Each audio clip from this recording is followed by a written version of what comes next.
Oh, Sonic.exe is coming after me. I'll just let him grab me. Why not, ladies and gentlemen? You know, it's crazy to think that this is one of the most popular videos that I've ever had when I started out on my channel, covering creepypastas, things of that nature. You know, people take cute little children's games and turn them into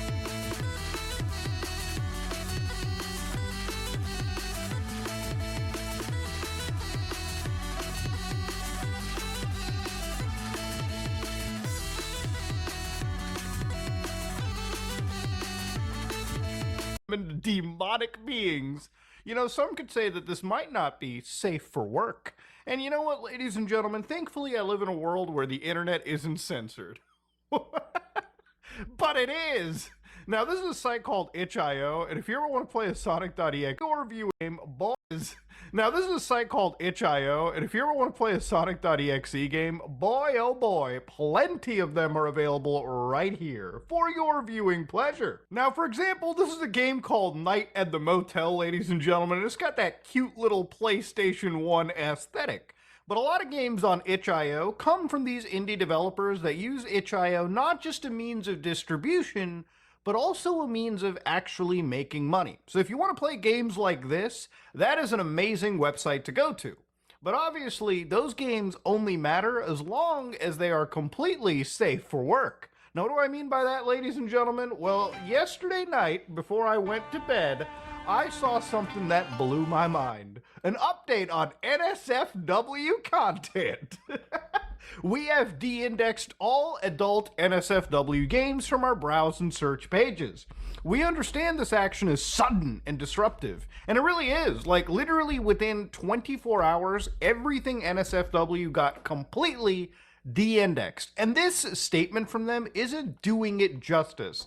Because not only did games get de-indexed, but apparently if you had bought an NSFW game with your own hard-earned money, that also apparently got removed from your purchases. Your purchases were literally wiped from existence. At least some of them. Now again, before somebody takes what I just said as gospel, obviously some of the people that were purchasing this kind of stuff, there's contention. Some of the games aren't deleted, some of them are just shadow banned, and one user's like certain games in my library are being suspended from posting files, removing or hiding their page overall. So yeah, even if it seems like you might have bought something, probably a bit of an issue. Now, thankfully, for now at least, there is itch.io Games NSFW, which if you want to access this, you can.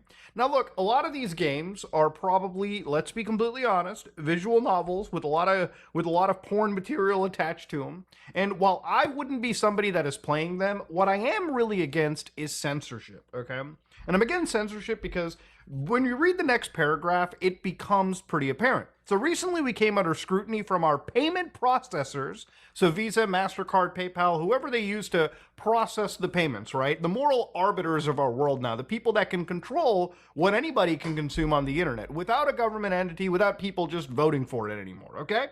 So they talk about a game called No Mercy, which is a game where I believe there was like the fantasy of assaulting an individual, right? And yeah, it was temporarily available on itch.io, but then it was banned in April. So obviously the organization, Collective Shout, launched a campaign against Steam and itch.io, directing concerns to our payment processor. So for a game as deplorable as No Mercy was, right, it wasn't deplorable enough for Steam or itch.io. However, it was deplorable for Visa, MasterCard, or any of these payment processors. So apparently these payment processors then started threatening Steam and now itch.io. Now obviously if Steam isn't fighting back, even with billions of dollars obviously in their arsenal, I would not imagine an indie game platform to ever be thinking of fighting back too, okay? So this is where I do somewhat sympathize with all of these, platforms. They have put the blame on the real culprit, the fucking payment processor, okay? So I don't want you guys getting mad at itch.io and bringing up old things like itch.io is not for prudes. If you click our link, please be careful about what you might see. Filthy emoji sunglasses. I'm sure when it comes time for your business to effectively be threatened into shutting down, anybody is going to comply, as sad as that sounds. Our ability to process payments is critical for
every creator, okay?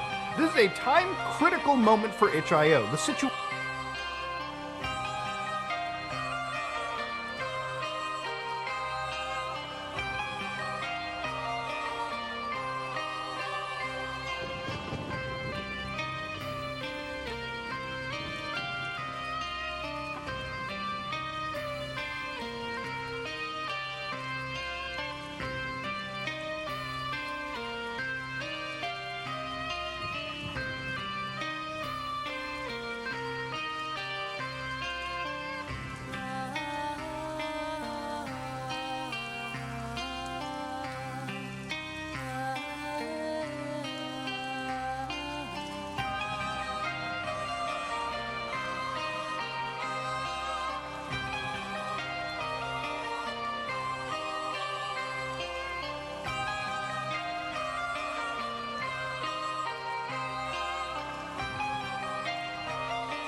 whoever they use to process the payments, right? The moral arbiters of our world now, the people that can control what anybody can consume on the internet without a government entity, without people just voting for it anymore, okay?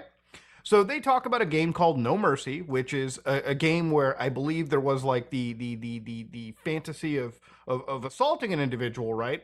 And yeah, it was temporarily available on itch.io, but then it was banned in April. So obviously the organization, Collective Shout, launched a campaign against Steam and itch.io, directing concerns to our payment processor. So for a game as deplorable as No Mercy was, right, it wasn't deplorable enough for Steam or itch.io. However, it was deplorable for Visa, MasterCard, or any of these payment processors. So apparently these payment processors then started threatening Steam and now itch.io. Now obviously if Steam isn't fighting back, even with billions of dollars, obviously, in their arsenal, I would not imagine an indie game platform to ever be thinking of fighting back too, okay? This is where I do somewhat sympathize with all of these, platforms. They have put the blame on the real culprit, the fucking payment processor, okay? So I don't want you guys getting mad at itch.io and bringing up old things like, itch.io is not for prudes. If you click our link, please be careful about what you might see. Filthy emoji sunglasses. I'm sure when it comes time for your business to effectively be threatened into shutting down, anybody is going to comply, as sad as that sounds. Our ability to process payments is critical for every creator, okay? This is a time-critical moment for itch.io. The situation developed rapidly, and we had to act urgently in order to protect the platform's core payment infrastructure. Unfortunately, this meant it was not realistic to provide creators with advance notice before making this change. So here's what I imagine has happened. So that Collective Shout organization, went to, their payment processor friends, and they were like, that site itch.io, there's a lot of NSFW porn on there. You might want to look into that. Now look, this is something that has kind of blown up. Back in, a few years ago, if you ever watch my channel, I covered things like Trafficking Hub, where again, it was an entire campaign to get sites like the Hub and get adult websites to shut down a lot of the exploitation they did to real women and children, okay? There were documented cases of real human beings being impacted by these sites hosting what was their adult content, in some cases people who were minors. And in this case, law enforcement, more specifically the judicial system, actually brought in companies like Visa to be liable for a civil lawsuit in this situation. Now, this is a touchy subject, and this is where I do somewhat understand why a payment processor would have a knee-jerk reaction. Because ultimately, that story involved real human beings, okay? Real human beings who did almost everything they could, even to the point of impersonating lawyers before they started going to the payment processor. So obviously, I could imagine with a real human being, with real human damage, things do change. But everything that we're talking about here is a video game. It's an NSFW video game that does not violate US law, that apparently did not violate itch.io's terms of service or Steam's. But suddenly, because Visa, MasterCard, PayPal were like, that's not okay, get the fuck off the internet.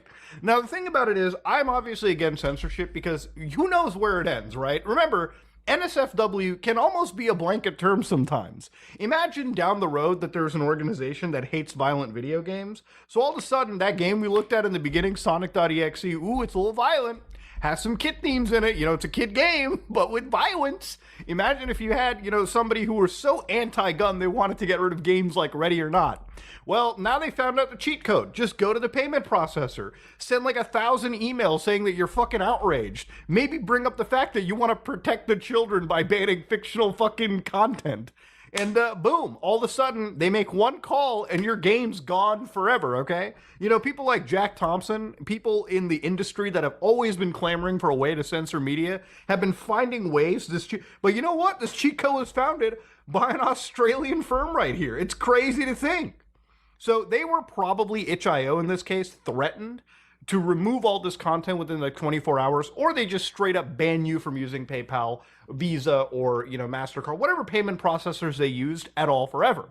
Which obviously, if that happens, like almost 100% of their sales just stop overnight. Because how the fuck are you going to make money if you can't process the payment? So now they're conducting a comprehensive audit of content to ensure that we can meet our requirements for our payment processors. Pages will remain de-indexed as we complete our review. Once this review is complete, they've got new compliance measure. For NSFW pages, this will include a new step where creators must confirm that their content is allowable under the policies of the respective payment processors linked to their account. So again, it's not, we live in a world where the TOS no longer matters, okay? Their TOS is like secondary. The first TOS for any site you go to is obviously PayPal or, Visa or MasterCard, the payment processor. They're the ones that control what you and I get to consume on the internet, okay? They're the ones that control what you and I can view. And again, if you don't see the implications, it's not about the porn game, okay? Forget the game for a minute. It's about that being the easiest way to enter this ideology into the mainstream. Because we've seen this happen before, right? Like debanking is actually a thing, right? It happened in a lot of cases, even a lot of political cases, for instance, too. There was a whole trucker convoy protest that happened back in Canada where like emergency acts got brought in. And I believe there were like a couple, like 100 accounts, which granted in the larger scheme of things, maybe didn't matter all that much. But it showed that at any point, the government or even private entities can come in and debank you for your actions. They can debank you for whatever reason. And the thing is, losing access to a bank isn't an issue. There's thousands of financial institutions all over the world. If your bank completely cuts ties with you, it's not hard to go to another bank and just start a new account. Where it becomes an issue is the payment processor, okay? And to give you an idea, if you go to Collective Shout's page, they have made an open letter to, again, 6 of the CEOs for these organizations. So PayPal, MasterCard, Visa, PaySafe Limited, Discover, who the fuck still has a Discover card? Japan Credit Bureau. So you've got, again, these organizations, and again, their email is your corporations facilitate and profit from incest, child abuse, like all the craziest shit. So immediately, they're using the most inflammatory shit to go after these organizations. And again, these 6 people basically control how we spend our money. Now, the thing about this is obviously, I don't even think the banks like this shit at all. Nobody likes these organizations. Unfortunately, we all have to interact with them. This is not like, hey, Muda, it's a private company. They can kind of do whatever they want. And that kind of is true, right? Like if you get banned from something like Twitter or YouTube or whatever, it's not the end of the world, right? Maybe it is if your content, maybe it is if you need that as your primary source of income. But getting debanked, getting your payment processors to not work with you directly impacts your life to a point where you absolutely cannot function, okay? There are parts of the world where obviously you need a bank to, purchase a property or even rent a property or even access basic services, right? Basic things you have to do with money. If you get removed from that, your life becomes substantially difficult. You can basically be unpersoned just by being payment processor, okay? That's how extreme it goes. And again, it doesn't have to stop at the nudie game, all right? We live in a world where these companies can basically treat the entire area and shape the world to how they want it, right? It's one of the reasons why I hate seeing censorship in regimes like Saudi Arabia, for instance, or China, or really anywhere in the world. I like to believe that since I live in North America, I want the rest of the world to have the same access to information and media that I do, okay? You can absolutely live in parts of the world where they will not allow you to watch anything NSFW.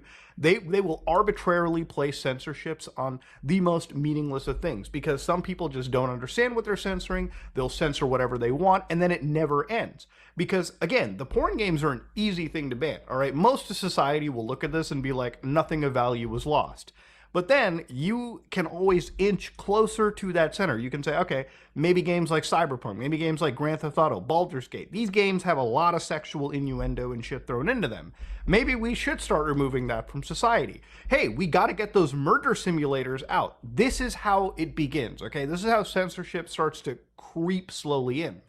And the thing is, the scary part about this is that all of the regulations are already being bypassed. It's a hop, skip, and a jump to your calling the payment processor and telling them, remove the fucking thing from the internet. Remove that from society. And you know what? It gets removed. Now, the thing that I've always found in my research that's scary about payment processing is how difficult it is to actually start a competitive empire. So, for instance, one of the richest guys in the world, Elon Musk, but I think the richest guy, has spent, I believe, about 25 years starting their own payment processing organization. And they've done it through like X.com, not the current Twitter, but like the old X. And even with Twitter now, where they want to make it the everything app, the roadblocks to getting a payment processor is actually insane. There are litigation that he has to go through. There is pressure from Visa and MasterCard. If the richest guy in the world is having issues trying to start a new payment processor, that should show you that, going back to that letter from Collective Shout, this may just be effectively a cartel. Okay, like I'm not saying that in an inflammatory way. This is a organization that effectively controls this group. They control this business, and through their vehement control and lobbying, they can prevent even the richest guy in the world from jumping in and starting a new organization. And if they can stop the richest guy in the world, areas like Steam, none of these organizations have a chance. And it's crazy to think they wield so much power institutionally that even outside of their scope, they can control what everyone else does. I mean, this is not even a conspiracy. I'm not getting conspiratorial. I'm just laying out the facts for what they are. You know, it's not as easy as, hey, can Gabe Newell just start his own payment processor? Can Elon? No. These guys are being actively railroaded. They're stopped from doing it. If the biggest, richest dudes in the world, you know, so rich that they can infiltrate the government in some cases, they can basically do whatever the fuck they want. They work in industry, like Elon Musk works in an industry where he's trying to get a self-driving car regulated onto our streets. He is working to get a multi-ton vehicle to drive itself through our city streets. He is working on regulations like that. And somehow it's easier for him to navigate that fucking world, a world where a car could run me over through AI, possibly, and then it's so difficult for him to get a payment processor started that it's become like, you know, a goddamn obsession at this point. It's crazy. You know, that is something that I feel like if it's difficult for a guy who shoots rockets to space and operates on self-driving technology to get into payment processing, maybe the world should look at how fucked that industry is and maybe ask a bunch of questions. The other thing to also see over here is, again, organizations like Visa and PayPal and MasterCard do not care about the children. Once again, they were happily providing payment processing before, and with just a little bit of pushback, especially when you can bring up the kids and children, they are now actively going out of their way to censor the internet as much as they can. And that is scary. So ladies and gentlemen, if you like what you saw, please like, comment, and subscribe. Just like if you dislike it, ask some questions. Fight back against this. From my understanding, the closest fight back to this, at least in the United States, is S401, Fair Access to Banking Act, which places restrictions on banks, credit unions, and payment card networks if they refuse to do business with a person who complies with the law. Restrictions include prohibiting the use of electronic funds transfers and lending programs. Now, I've read a little bit into this bill, and to be completely fair with you, it's not as toothful as I wanted it to be. But it is the only actual bill out there that is even addressing this. So as important as Stop Killing Games is, stop letting payment processors bend us over and fuck us. Maybe there's a more succinct way to put that. But yeah, please fight back against this, because the future of the internet that you watch, you consume, that open last bastion, okay? And I'm somebody that loves talking about freedom. I have talked about it for fucking 10 years. If it wasn't for free access to the internet and free open access, you know, free access to do whatever I want, I would never have a channel on YouTube. I would never be able to read creepypastas. I would never be able to focus on, you know, the craziest, darkest points of the internet. Hell, the dark web would be a fucking dream and whatnot. This is deeply important. It is. All right. Without this, without free access to information, we don't live in a fucking normal society, okay? We live in a controlled lockdown society where we got to eat our bugs and own nothing and be happy and all that stupid crazy shit. But yeah, anyways, I'm going to be on ramble mode here if I keep going. If you like what you saw, please like, comment, and subscribe. Dislike it, I am out.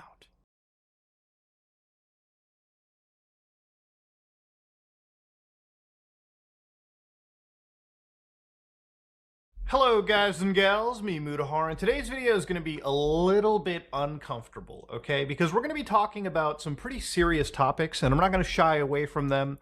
Ladies and gentlemen, you may have probably noticed there's a massive controversy on Steam right now. A whole bunch of video games have just gotten removed. And yeah, Steam changed the rules a little bit. There is actually a lot of content that is now never going to be allowed. Now, if you've ever been to the Steam store, there's a lot of games, games that you and I play, games.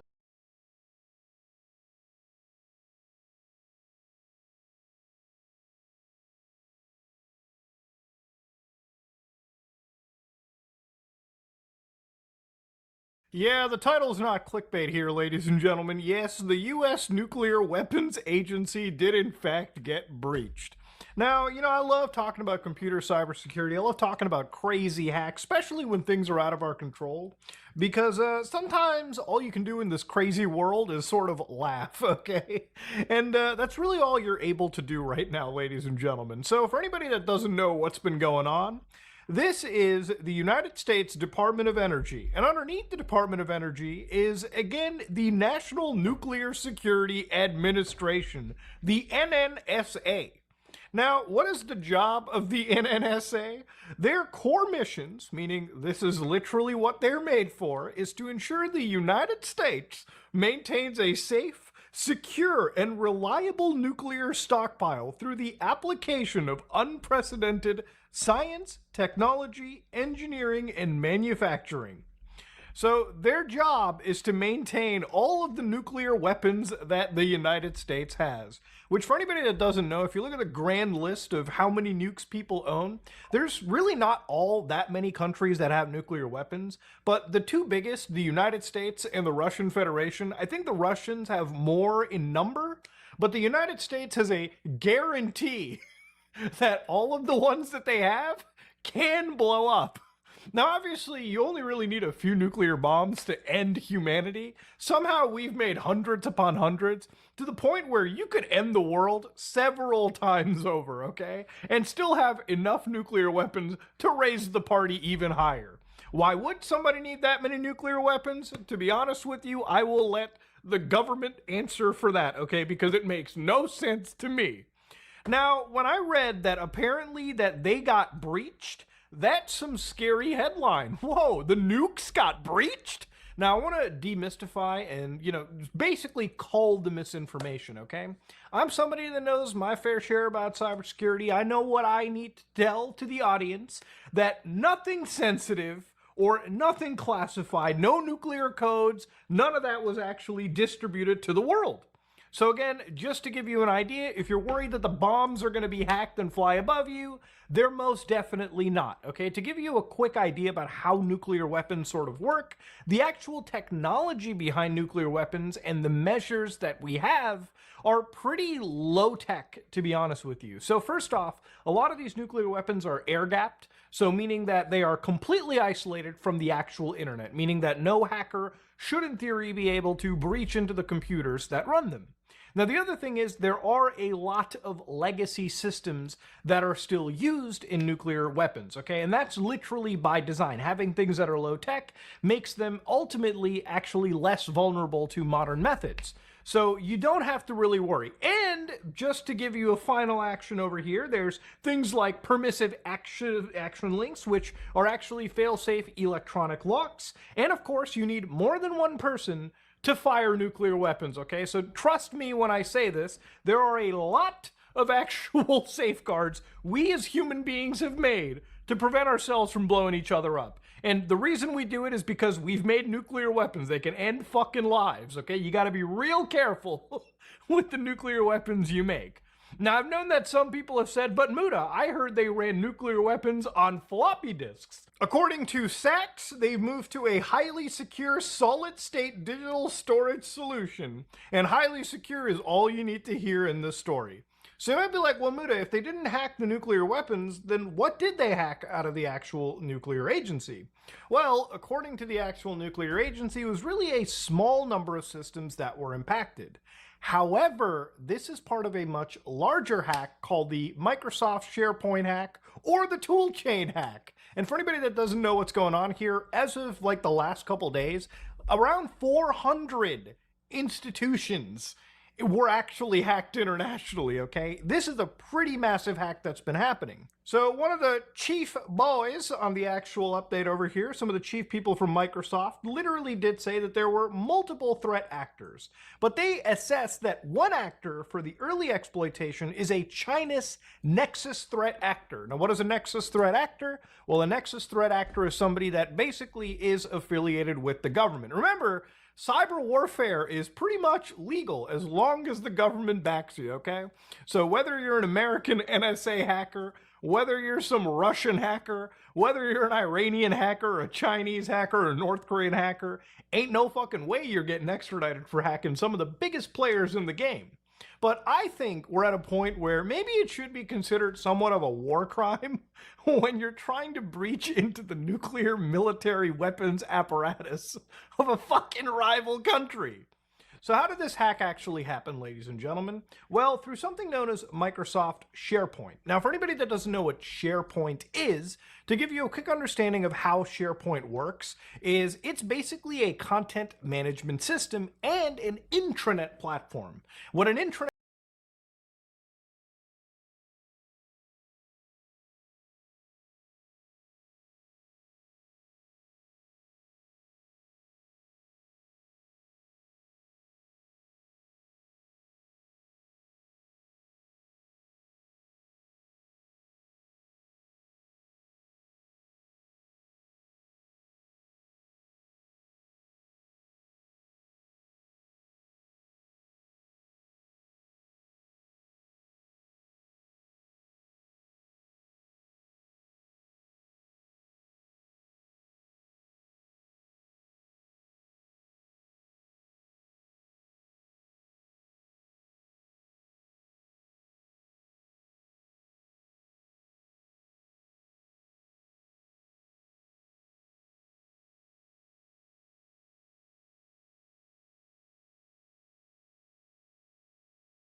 internet platform is people actually in companies or corporate areas or even locally can make their own internal internet with things like website portals, document management, a lot of collaboration tools. You can make your own local internet, okay, your intranet, if you will, where again, all of these websites should in theory be accessible internally, or you can use them as part of your big business.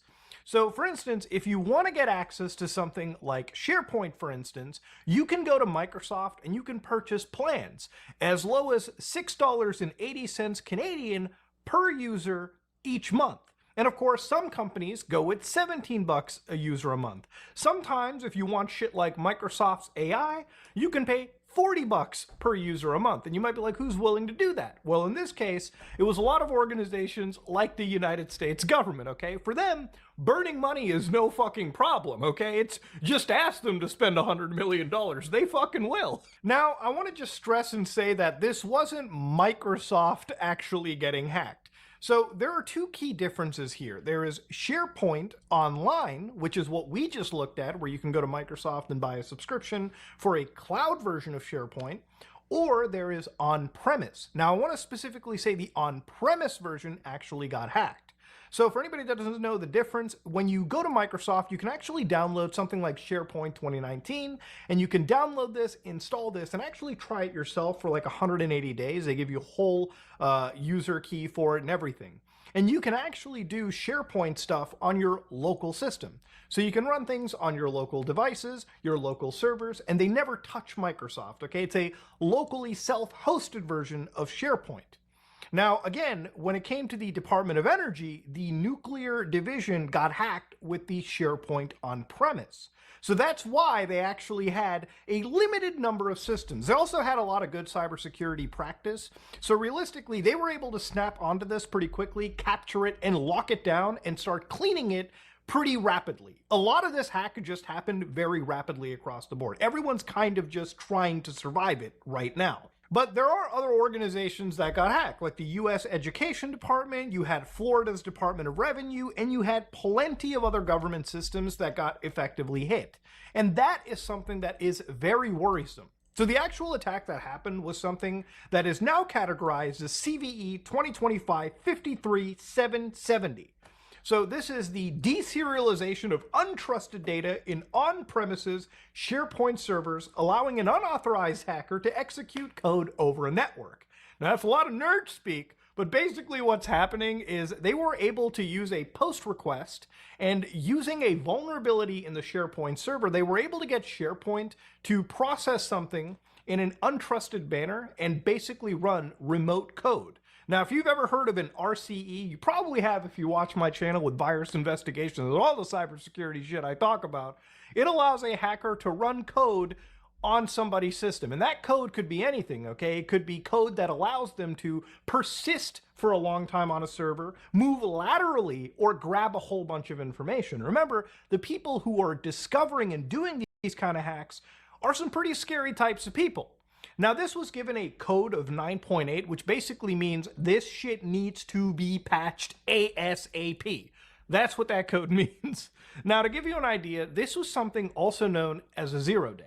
Now, for anybody that doesn't know what a 0-day is effectively a hack that people have discovered, a lot of malicious guys. In this case, allegedly the Chinese Nexus group, but really it could be anyone. These people discovered a hack. They did not report it to Microsoft. They didn't report it to anybody. They kind of waited until they could use this to basically attack a whole bunch of organizations. So rapidly, this exploit was used against 400 agencies, nuclear group included, and yeah, everyone just kind of faced the whiplash. Now, Microsoft came in, and obviously they released a bunch of patches, which they highly fucking recommend you install them onto your systems, especially if you're running that SharePoint locally.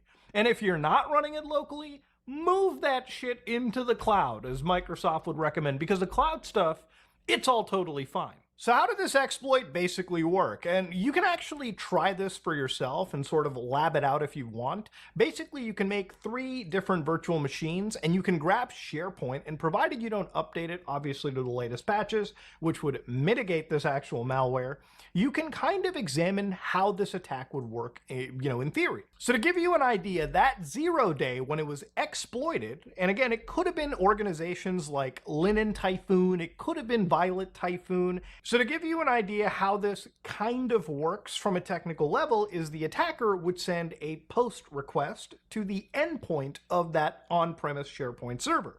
And that code could look something similar to layout 15 tool panes aspects display mode edit. Now, the trick here is the header for it, the referrer header, should basically be setting to layouts/signout.aspix. So for having a spoofed header, for instance, what SharePoint will do is it will think it comes from a signed out page, and therefore it bypasses, from what I understand, some level of authentication. Now, once you've bypassed a level of authentication, you can send a malicious payload, and it looks something similar to this as a post request. Now, once that is effectively sent to the actual individual at toolpane.aspix, SharePoint deserializes all of that untrusted data in an incredibly insecure manner. That effectively will trigger a remote code execution, and then it allows the hacker to basically do whatever they want. They run the code that they want, and they can do whatever nasty shit that they want to do. Now, obviously, this shit is dangerous because you never need to log into anything. It's completely unauthenticated. And a lot of those hackers, after they've stolen the actual keys involved, can basically remain incredibly stealthy. And again, thankfully, this was only for the on-premise servers. I believe a lot of people still have shit moved up to the online cloud side, which, you know, after today, after what has just happened, yeah, I think a lot more people are going to be paying those subscription fees to Microsoft just to get that just to get off the premise, especially if this kind of stuff exists. Now, luckily, this is a perfect proof of concept made by GotOCVE, all right, where they can actually show you how this stuff kind of works in a more code manner, okay? So they, again, have entire sections where they check if the toolpane ASPX is accessible. They send a malicious web part payload to toolpane.aspix, okay, so you can see layout 15 toolpane aspix, display edit, and yada, yada, yada. But yeah, it's pretty bad, ladies and gentlemen, when, again, this level of attack can happen. Now, thankfully, in a lot of this situation, especially when it came to the nuclear agency, the NNSA, they never had to worry too much because a small amount of those on-premise SharePoint servers were actually hit. And thankfully, nothing classified, nothing super duper sensitive actually ended up getting hacked in here. In fact, from what I understand, the government does primarily use those 365 cloud services as much as they can. So that actually probably was one of the big things that ended up saving them. And again, just having good practice for your cybersecurity is always going to help you down the road. It's one of the things when I've talked about, like, you know, as long as you have things like password managers, your two-factor authentication, then again, I'm speaking for like a very local user. As long as you have good practices on setting that kind of shit up and keeping it maintained, which honestly isn't really all that much work. A lot of it is just what you do initially. You can kind of set and forget in some cases. You literally don't have to worry when everything gets hacked. It's one of the reasons why when we talked about that 16 billion password story, you know, a lot of it was just it was a fucking nothing burger. And second of all, as long as you followed good practices, you literally could just fall back asleep and never worry about your shit, because as long as you practice good things, you're fine. And that's kind of, at a bigger scale, what saved the government. But to me, what's really just scary about this is, like, all these organizations are targeting a lot of critical infrastructure. You know, this isn't the only thing happening to us. Like, I was reading the other week that Singapore was going through a very concentrated level of testing and cyber warfare that's happening against their critical infrastructure. What just scares the shit out of me is obviously how much these things are getting targeted. Because, you know, for the last couple of years, you know, when we looked at things like Colonial Pipeline, SolarWinds, a lot of stuff, a lot of these hacking groups are now going after things that if they hack energy grids, if they hack logistics, if they hack critical infrastructure like communications, it literally could be stuff that can actually cost human lives, obviously, right? You know, because if you take away people's power, if you take away people's access to resources, if you take away communication, you probably are also impacting things like hospitals, you know, nursing care, a lot of things where, again, these critical infrastructures are literally the thread that holds people's lives in balance. That is the shit that fucking scares me. You know, obviously, thank God that the Department of Energy has kept our nuclear weapons far away from hackers. And thankfully, that will forever be the case. But when it comes to all the other stuff as well too, a lot of the other organizations that are in here that probably don't have that level of IT support, that level of cybersecurity like cleanliness, that's the shit you have to watch out for, okay? Because ultimately, when the blackouts start happening and the fucking, when the shit really hits the fan, okay, these are the organizations that these scumbags are going to target first. And that's the stuff that freaks me, right? Like in a normal world, this shit should be an act of war, but we live in a society where this stuff just happens and we just keep pointing fingers with nothing like actually being resolved. Maybe we as countries have to probably come together and have some level of they call it the what is that the Geneva Conventions, right, for like warfare? Maybe we need to have something updated to prevent each other from like cyber attacking all the time, because ultimately what they're targeting actually has some serious implications. This is not some no nonsense story. We can laugh and be thankful that the nuclear arsenal is safe and sound, but we still should be vigilant and a little cautious about why the fuck all of our critical infrastructure is getting targeted on a day-to-day basis. That shit is scary. Anyways, if you like what you saw, please like, comment, and subscribe. Dislike if you dislike it. If you learned something, let me know in the comment section below. I am out.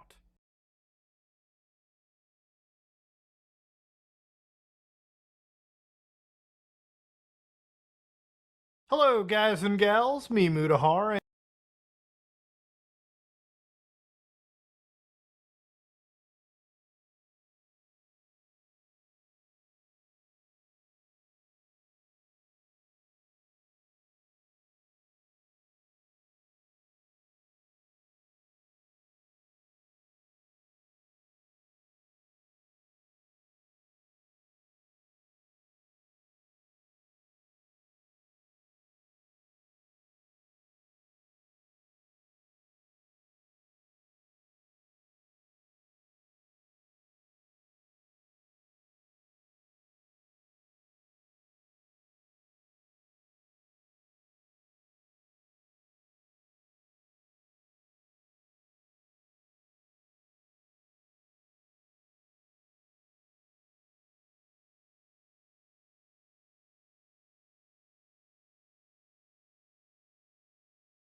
And ladies and gentlemen, do you remember the old satanic panic of the 90s? Do you guys remember back in the day when nearly every video game or nearly anything mature related in the world of video games was oftentimes called for a ban or censorship, if you will? I remember when I was younger, there used to be a mom that would tell us that Pokemon was against religious principles because it really promoted dogfighting, superpowers, I guess polytheism.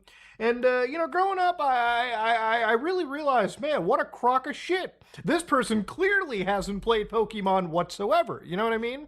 Like, oftentimes, I feel like people can really control the censorship of things who don't really touch video games at all. Now, a couple days ago, you might have noticed I made a video about an organization known as Collective Shout. Now, Collective Shout is an organization that absolutely went out of their way to shut down a bunch of Steam games, if you will, too. They actually reached out to payment processors like Visa, like MasterCard, and they basically told them, hey guys, there's a bunch of naughty games on Steam. We should remove them. Now, of course, I want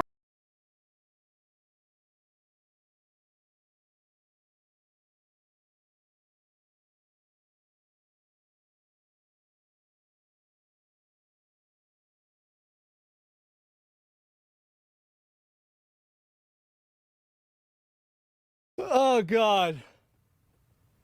Fat activism. I feel like that's almost an oxymoron, right? Fat activists, well, they're not really active, but you know. Anyway. What started with innocent makeup reviews quickly spiraled into a plus-size clown show, as JB petitioned for wider hallways, stronger elevators, and bigger airplane seats. However, her downfall into delusion seemed elevators and bigger airplane seats. However, her downfall into stronger elevators and bigger airplane seats. However, her downfall into delusion seems to have all come to a head in the past.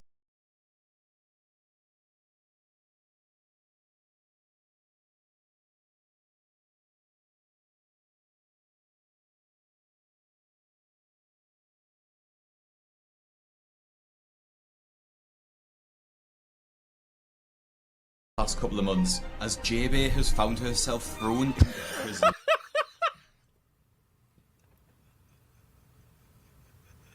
She going to jail?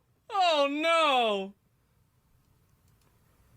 When I looked into the life of JB closer, I found delusion, begging, hypocrisy, and honestly, so much worse. But it wasn't always like this, and JB actually started out with pretty standard content. Jalen Chaley officially started her YouTube channel named JB in 2019. It was a far cry from her fat activist content. And she actually started out doing just standard makeup and fashion reviews, but obviously with her plus-size twist. Hey guys, thank you so much for coming here to my channel. I'm so excited to share the products that I have that I'm going to unbox for you guys today. As Jalen introduced us... How is it that, like, I mean, don't you know that it's bad to be on oxygen?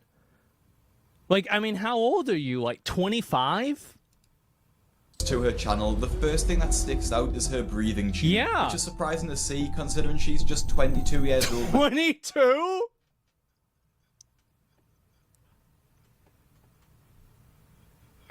"22 years old and you're on oxygen. Oh my God." She posted the video, and it reminds me a bit of Penny from My £600 Life. It was never seen without her breathing tube, despite actually nothing being wrong with her. JB also expands on what she does for a living, or maybe closer to what she doesn't do. Just a minute, my dad's calling me. Hello? Hey.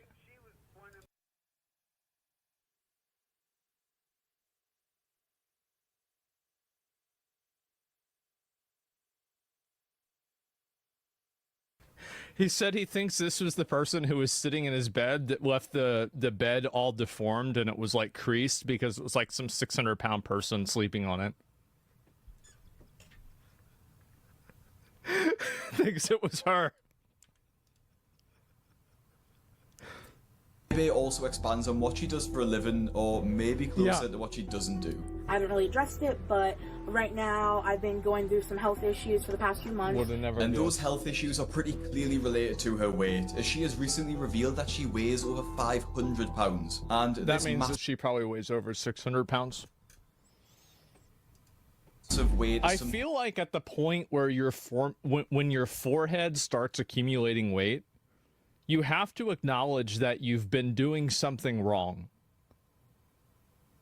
It has nowhere else to go, so it's going to your forehead. That's become a focal point of her content, as she started to realize that her clothing videos weren't getting the views that she wanted, except maybe the lingerie try. Realize that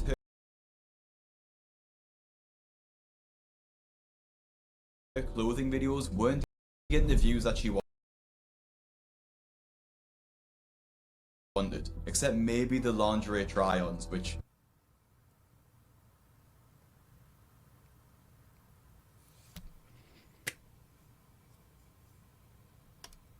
I won't be showing here. Wow. JB decided to pivot slightly, and we can see the seeds of this idea when she uploaded her video titled Fat Shaming Story Time at the end of 2019. Here we go. She shared her stories of how she's been shamed for her weight in there. So anyway, I grew up around a lot of body shaming, a lot of fat shaming, drug addicts, guns, gun violence, gangs, all kinds of crazy stuff. Sure. And I had lots of family members tell me I wasn't gonna be shit. I wasn't gonna ever graduate high school because neither of my parents graduated high school. My mom had me when she was a teen, so I was told I was gonna be a slut and have 2 kids by the time I was 17 years old. I was gonna live off welfare. I was gonna be just terrible, terrible for my entire life because of the people that I came from. And I heard this stuff. She told us how she has been put down her entire life and really put her victim mentality on full display. But the roots of her fat activism were starting to grow, as she shared this delusional monologue which feeds into the healthy at every size movement. I have had people say all kinds of stuff, tell me all kinds of things, and I prove them wrong. And so can you.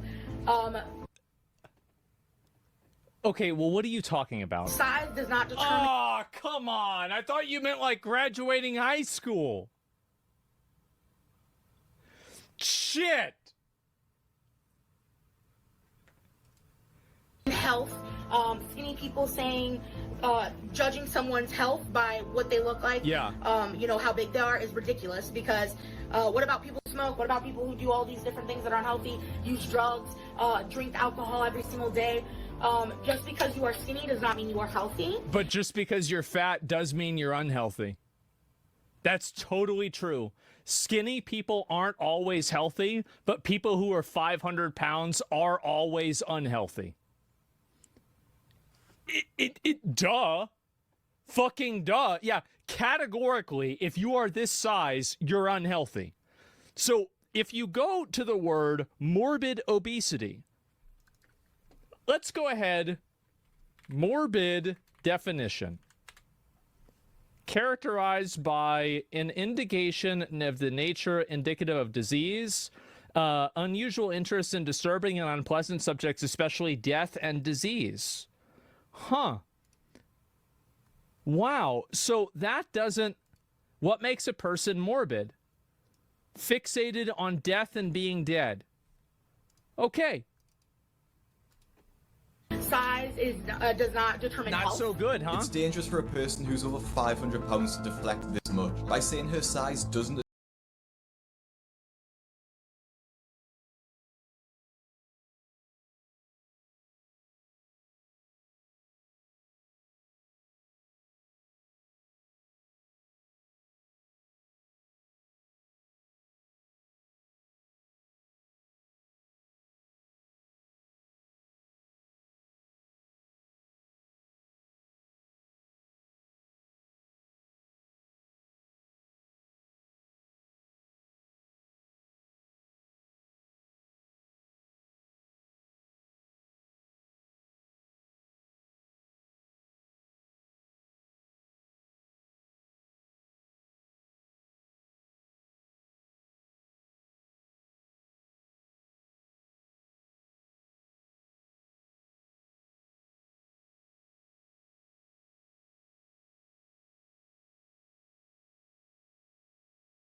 the term her health because smokers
videos are unhealthy is honestly ridiculous, especially when she's admitted herself that she has health issues and literally needs a breathing tube so she doesn't suffocate.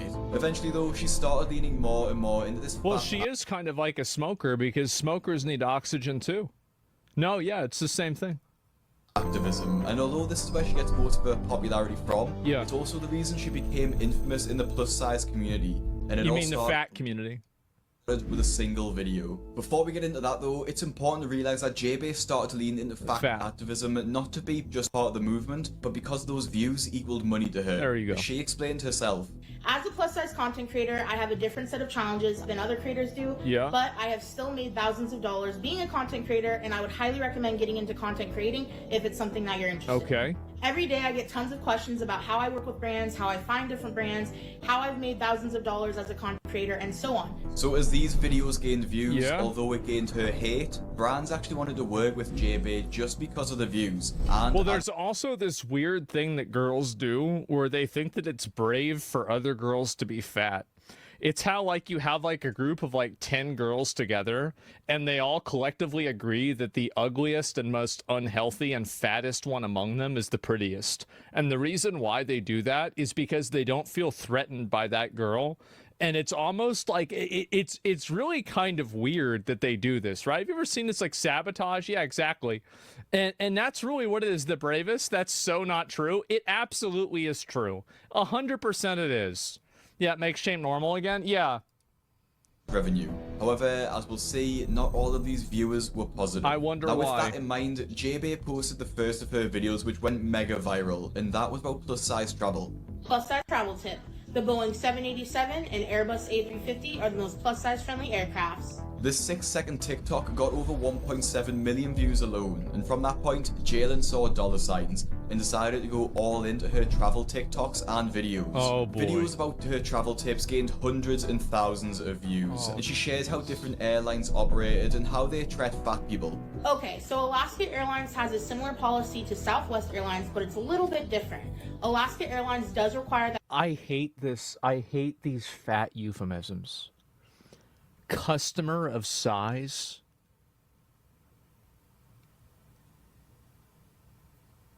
Make it fucking stop. Please. End this. Stop it. You buy customer of size. If you do not fit comfortably in one seat. And the comments on this TikTok weren't exactly positive, but they're about to get a lot worse. As one of Jalen's videos went mega viral, picking up nearly 7 million views. People tell me every day that I shouldn't be allowed on a plane because of my size. I'm here to remind you your size doesn't have to hold you back. I mean, how is it like that you're wearing a breathing tube and you've also got this, you're also basically wearing a hospital gown? Like, I mean, at what point do you realize that maybe you're doing something wrong? Comments were absolutely brutal, claiming that this should be a wake-up call, mocking her weight, and people hoping she paid for the extra seats. And this is wake-up call, mocking her weight, and people hoping she paid for the extra seats. And this is what I totally agree with this. Let's redesign the world for obese people. That's what's so weird about it, is that these people think that they have the right to be 600 pounds and the whole world has to accommodate for it. No, we don't. If you want to be 600 pounds, that's fine. But usually, like, I mean, there's a lot of elements to this, right? Like, usually people that are 600 pounds, they don't really they're not around very long, right? That's number one. Number two is that not everybody else in the world needs to accommodate to you. You're like the 1%. Why does the whole world need to accommodate to someone who's 600 fucking pounds? It's crazy. Seats. Whether it was these brutal comments or airlines not giving Jalen free seats, JB started to feel as though the world was against her. I bet. She even talked about how plus-size people could survive flights, as if getting into a plane was a life-or-death scenario, and shared her next viral video, which gained 17 Your life is that. That's why you're on a breathing tube. 18 million views. Things that plus-size travelers hate. When the tray table can't Jesus Christ. Calm down. Worrying about asking for a seatbelt extender. Having little to no room to move, narrow aisles, and bulkhead seats, tiny airplane bathrooms, worrying you're going to break the toilet.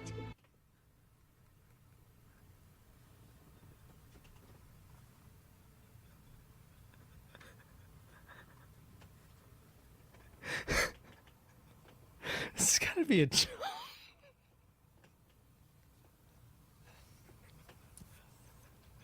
Oh my god. And the thing is, I look at the toilet and I'm like, yeah, probably.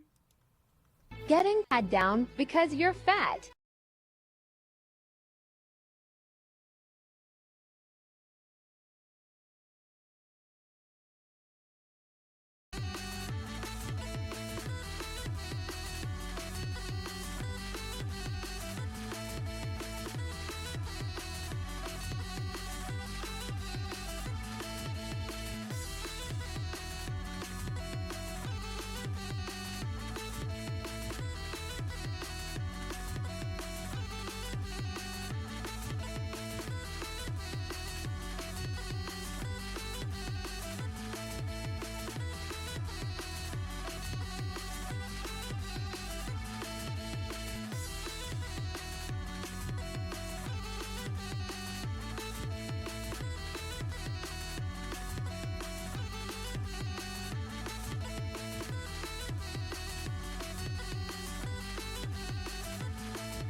When the trade survive flight, as if getting into a plane was a life or death scenario, and shared her neck could survive flight. Pounds. It's crazy. Seats. Whether it was these brutal comments or airlines not giving Jalen free seats, J-Bay started to feel as though the world was against her. I bet. She even talked about how plus-size people could survive flight, as if getting into a plane was a life or death scenario, and shared her next viral video, which gained 17 Your life is that. That's why you're on a breathing tube. million views. things that plus-size travelers hate. When the tray table can't Jesus Christ. calm down. Worrying about asking for a seatbelt extender. Having little to no room to move. Narrow aisles and bulkhead seats. Tiny airplane bathrooms. Worrying you're going to break the toilet.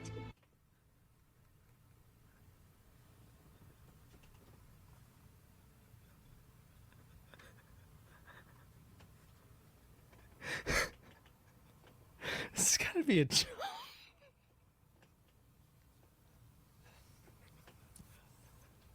Oh my God. And the thing is, I look at the toilet and I'm like, yeah, probably. Getting pat down because you're fat. Tiny worrying you're going to break the toilet. Getting pat down because you're fat. Tiny airport chairs with armrests. Oh And no. the comments were brutal yet again, but they were about to get even more brutal. Whose fault is that? Bro, exactly. Whose fault? Oh And the no. comments were brutal. Tiny airport chairs with armrests. Oh And the no. comments were brutal yet again, but they were about to get even more Whose brutal. fault is that? Bro, exactly. Whose fault is that? As J-Bay started her first petition off the back of these videos. So I wanted to make this video to talk about everything related to my plus-size travel petition. I am advocating for policies and measures to make air travel more comfortable and accessible for Oh my God. So they want to change the whole world to fit around them. This is amazing. as travelers. My petition is based on personal experiences of discrimination and discomfort while traveling by myself and with my partner, who's also plus You size. should be discriminated against. You're massively overweight. It's a hazard to everybody around you. You destabilize the plane. Like it's not even a question. We have faced hateful comments, disapproving looks, and even refusal to sit next to us because of our size. The Well, mistreatment yeah. Why would somebody want to sit next to somebody that's 500 pounds? Like, there's two reasons. Number one, it's because they're probably going to be pressed up against you. And number two, you probably smell bad. Like, I mean, let's be honest. of plus-size travelers is absolutely unacceptable, and urgent action is needed to protect the dignity and rights of all passengers, regardless of their size. You're right to have people sit next to you at the airplane. So you're right to make sure that Delta Airlines makes a chair for you that's, you know, for 3 people. Jalen launched her petition, which at the time of recording has around 40,000 signatures, which laid bare her unrealistic demands. The first of these demands, which honestly isn't too bad, is just for flights to have a customer of size policy for tall people, disabled people, and of course, morbidly obese people. However, the next... No, one is not like the others. If you're morbidly obese, it's probably because you can't stop eating food or you have some sort of problem that you've created yourself. Being very tall or very short or, you know, your legs not working, this is something that happens to you. Being fat is a choice. That's the difference. Item on the list is where it gets really strange and controversial, as she demands that airlines must give morbidly obese people a free seat, or even multiple free seats, so that they don't spill over into the next chair. It's crazy how... I've said this before, this might be a controversial take, but I do think that fat people on average, especially ones that are like 500 pounds, are more selfish than an average person. I think that if you took 10,000 500-pound people and you took 10,000 normal size people and you looked at the selfish tendencies between them, I think that you would see multiple standard deviations of difference. I can't see how this isn't obvious. People have said that this is frustrating, as why should an obese person get an entire row to themselves just for free? Surprisingly, some airlines do actually have a similar customer size policy, and it's led to some extremely shocking news stories. In 2023, a woman booked up, and it's led to some extremely shocking news stories. In 2023, a woman booked up and paid upfront for her flight from Montego Bay to Baltimore, where she was traveling with 2 teenagers. However, an obese person needed an extra seat, of course, for free. This led to the woman and the 2 teenagers being kicked off. We need to stop catering to hogs like this. Selfish, entitled hogs that are trying to fuck up society and make everybody change and conform around them. It's ridiculous. It's absolutely ridiculous. That we, like, how is it that anybody is even taking this seriously for a second? It's crazy. Off the flight in order to make room for this obese woman who had not paid for the extra seat and had not told staff that she needed an extra seat beforehand. Yeah, exactly. This is where the fat activism starts to break down, as you get situations like this in order to prioritize the obese flyers. 3 people, 2 of which are teenagers, who had fully paid, had to be kicked off the flight in order to accommodate 1 person. I don't think— Why wouldn't you just tell the one person that you don't have, like, number one, that's so stupid. Like, it really, I mean, it's not even logical. Like, you're going to tell 3 people they can't get on a flight because 1 person? What, are they afraid of fat people going and trying to make Southwest Airlines look like it's bad? This is crazy. Why choose 3 instead? Why choose 1 instead of 3? Yeah, I don't know. It doesn't make any sense. I think it's controversial at all to say the obese person should have been the one to get kicked off the flight and wait for the next one. Yeah. Especially as they didn't book 2 tickets. And JB support— Well, it's not even that they didn't book 2 tickets. It's that they didn't tell them ahead of time that they would need extra space. I'm fairly certain if you're really fat, there's probably some sort of like thing that you need to like mark that says like, hey, by the way, I'm massively overweight and I need 2 spaces. What's this exact policy? Even bringing up Southwest Airlines, who are the culprits in this case, customer size policy. Southwest Airlines sets an incredible example by prioritizing passenger well-being by offering a free second seat or reimbursement for the purchase of an additional seat for comfort and safety of those needing extra space. These policies enhance safety and reduces discomfort and health risks associated with cramped plane seating. Southwest Airlines— Now they care about health risks. Customer size policy should serve as a model for other airlines, encouraging them to accommodate plus-size passengers and eliminate discrimination. Jalen didn't just stop at airlines and their policies, and her downfall into delusion was just beginning, as she began to suggest that hotels were being fat. Of course. Of course. Wow, what a surprise. It never ends where you think it does. Phobic, and I really wish I was joking. These are the exact steps that hotels can take to be more size inclusive and accessible for travelers of all sizes. Number 1 on the list, provides— It's not travelers of all sizes. It's travelers of your size. 99% of people— and accessible for travelers of all sizes.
Number one on the list. Provides It's not travelers of all sizes. It's travelers of your size.